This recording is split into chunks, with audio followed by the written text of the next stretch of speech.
Aí, né, a data FIFA, mas aí acredito que você já esteja pensando na Copa do Brasil, jogo decisivo para o Vasco. O Vasco vem de oscilações no Brasileirão e agora com essa vitória, com certeza resgata a confiança e a vontade, né, de se sair bem e sair, se afastar mais da zona de rebaixamento.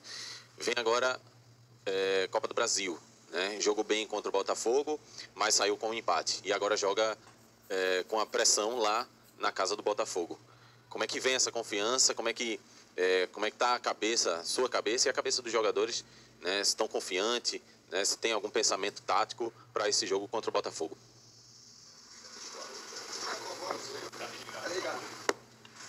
Primeiramente, boa noite. O jogo acabou agora e, obviamente, a gente já começa a pensar no Botafogo de fato. Mas a gente tem que celebrar um pouquinho essa vitória. E a gente tem aí 10 dias para o jogo do Botafogo. O time tem oscilado, como você disse, na maior parte do tempo, oscilado mais no resultado que na performance. E hoje, inclusive, oscilou dentro do próprio jogo. A gente teve momentos muito bons e momentos não tão bons assim. E a gente sabe que contra o Botafogo a gente tem que ter uma partida bastante consistente, como foi na última quarta-feira, para a gente ter a nossa chance de classificar para a próxima fase da Copa do Brasil. Sabe que é um time muito forte e a gente vai se preparar da melhor forma para chegar bem lá. Boa noite, Diniz. Pedro Machado, canal Sou Vascaíno. Diniz, hoje você somente mexeu com 33 minutos, né? Time claramente desgastado. Qual o critério que você usa para fazer essas substituições? O critério é melhorar o time. Quando eu acho que vai melhorar o time, eu faço substituição. Eu segurei ele até onde já tinha feito uma parada para poder trocar o Jair pelo Cocão.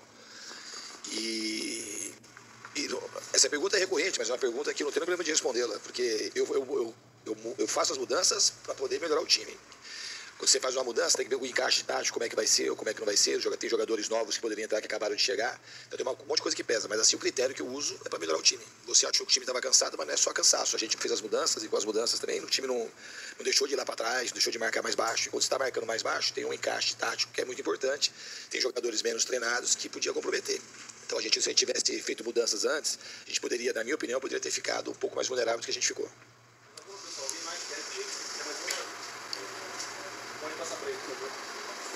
O atleta Robert Renan e o Matheus França não seriam opções para o segundo tempo? O Matheus França entrou no jogo, foi opção. Sim, mas pouca minutagem.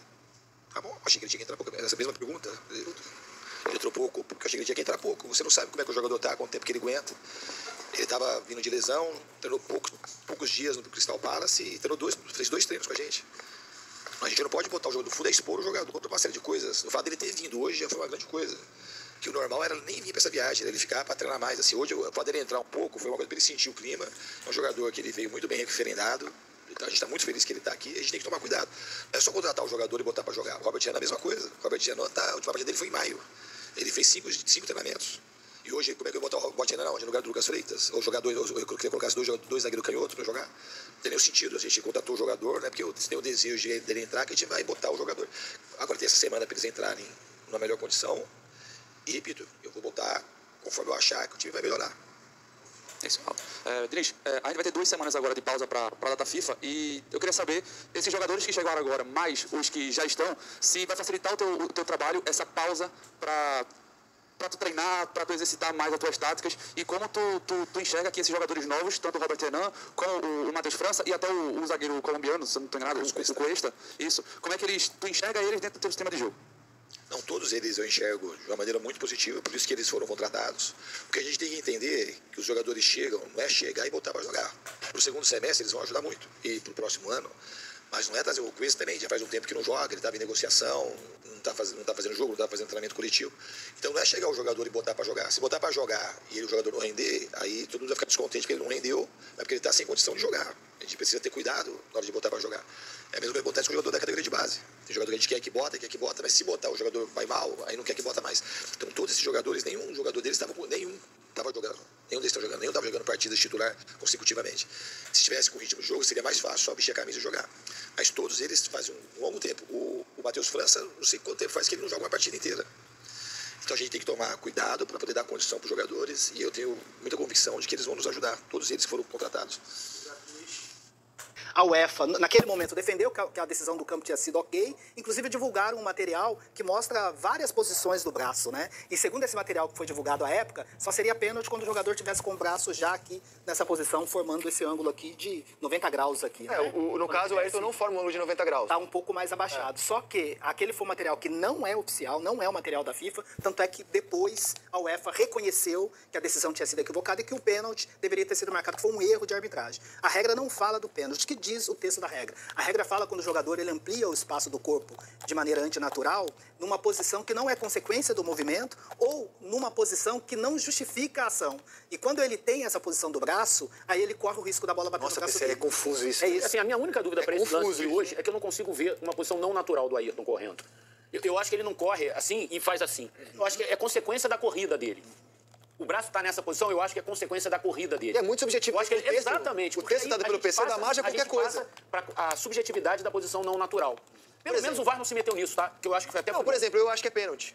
Eu avalio, eu acho que é pênalti. É que eu não consigo ver a diferença desse lance do Fluminense contra o Chelsea. Para mim é muito parecido o ângulo da mão do Ayrton Lucas com o do jogador do Chelsea. Eu acho que, em relação àquele lance, para mim teve uma diferença que naquele lance, especificamente, o jogador estava com o braço mais abaixado, não estava tão aberto assim lateralmente, né? Para mim, do braço, com os dois braços abertos, ampliando espaço, isso para mim, de acordo com o texto, é pênalti e deve ser marcado aqui no Brasil e nas competições FIFA também. Esse é o contexto de instrução FIFA. Então vamos à diferença do pênalti de hoje para aquele que não foi marcado, decisão final em São Januário. Qual a diferença do lance do Ayrton Lucas para o lance do Marlon Freitas em São Januário, quarta-feira? Ótima observação. Esse é o lance que acho que assim, repercutiu bastante durante a semana, porque quando o que o árbitro e o VAR devem avaliar? O ponto de contato da bola com a mão ou o braço. Quando a gente olha esse ângulo lateralmente, a impressão é que a bola bate no cotovelo do Marlon Freitas e aí teria que ser marcado o pênalti. Mas quando a gente olha a imagem de frente, vamos ver se a gente tem esse ângulo, se a gente conseguiu, né? Porque a gente colocou agora. Se a gente puder parar na hora, para só um pouquinho, se a gente puder voltar, parar no ponto de contato, pode voltar. Tem até uma imagem de frente que um ângulo que é melhor que essa, não sei se a gente está separado, a gente pode seguir. Essa bola tem um ângulo de frente que foi mostrado na transição, a bola não bateu no cotovelo. Se a gente puder parar na hora do contato, pode seguir um pouquinho e para no contato. Esse, ó, volta só um pouquinho na hora do contato. Isso aí. O que o árbitro deve avaliar? O ponto de contato. E a bola bateu no antebraço do Marlon Freitas, que está à frente do corpo, sem ampliar o espaço do corpo. É que quando ele faz aquele movimento, principalmente na câmera 1, a impressão que deu no primeiro momento é que a bola tinha batido naquele cotovelo dele levantado. Se tivesse batido no cotovelo, seria pênalti, porque ele tem uma ação de bloqueio e estaria ampliando o espaço.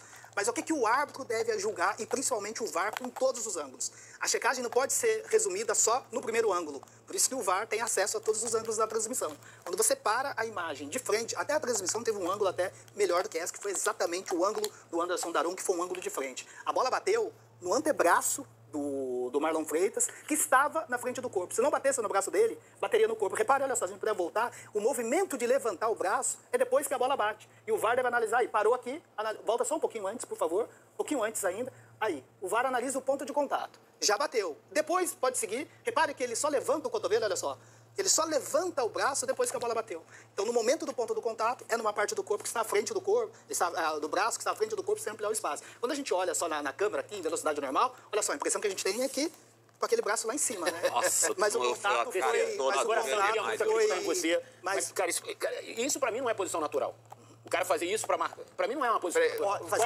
Corta pro Eric pra ele ilustrar isso aí. Corta pro Eric. Isso aqui pra mim não é posição natural. Perfeito. Ele correu risco fazendo isso. Mas aonde a bola bateu? Então, mas assim... No antebraço, à frente do corpo? Não dá pra ter essa certeza. Pra mim, ela bate na posição... Ele tá abaixado. No braço. Pra mim é pênalti. Pra mim, bate no braço, na parte do braço, que está à frente do corpo. Eu tô com você, eu concordo, eu assino embaixo das suas opiniões. O problema que eu acho é que a gente tá tendo que defender uma regra que é muito confusa, que ela dá margem a muita interpretação. E na prática, a gente vê lances idênticos com decisões muito diferentes. E isso tá enlouquecendo as pessoas aqui no Brasil. Enlouquecendo. Pra mim, eu acho que você nunca sabe se é essa história da posição natural. Pra mim, esse é o X da questão. Tinha que talvez ter um gráfico, tá assim, por isso eu perguntei pra você. Tá assim, tem um gráfico. Do jeito que tá, não tá bom, velho. Acima da linha do ombro, pra mim, e essa bola tocou, pra mim é pênalti. Tá bom, assim, eu achei que foi pênalti. Eu também achei que foi pênalti. Porque somos três. Uma coisa ele Posso ficar em pé aqui rapidinho? Por favor, cara. Vai chutar e eu faço isso aqui, ó, pra me proteger. Aí beleza. Agora quando eu meto essa aqui, ó. Ou até assim, e até no rosto. bateu. Ele pode fazer isso. Mas né? o ângulo do braço dele acima da linha do... Não, mas até no rosto, na independentemente, barreira normal. Quando ficamos na barreira, Cara, aí fica assim, né? É que bate na diferença. Alguma coisa é assim, cara. Pra mim, Eu assim, concordo, é que o lance não é realmente não é um lance. Dá pra discutir a semana inteira, mas o mais importante. Vamos discutir só hoje só. É que eu tô discutindo desde ponto de quarta-feira. contato, tá dizendo Tô ponto de discutindo. contato. Você pode abrir, mas o ponto de contato é aqui, Exatamente. é aqui no corpo. É na parte do corpo que Mas vamos seguir. Se tivesse sido no cotovelo, Vamos seria seguir. pênalti pela Antes de lances disciplinares do Maracanã, porque o Kahneman deu umas voltas. Né, pessoal? Tá aí, galera. Pra você que ficou até aqui, eu já peço que vocês se inscrevam no canal, assinem o sininho da notificação. Tá aí mais uma prova, né? O PC com cara de nóia, mediante ao Denilson, ao Felipe Melo, ao Eric Faria. Não tem jeito. PC, odeio o Vasco desde a época que o Eurico Miranda invadiu o campo. Jogo contra o Paraná. Ele leva pro coração. Todos contra um. Só ele identifica que foi um lance normal.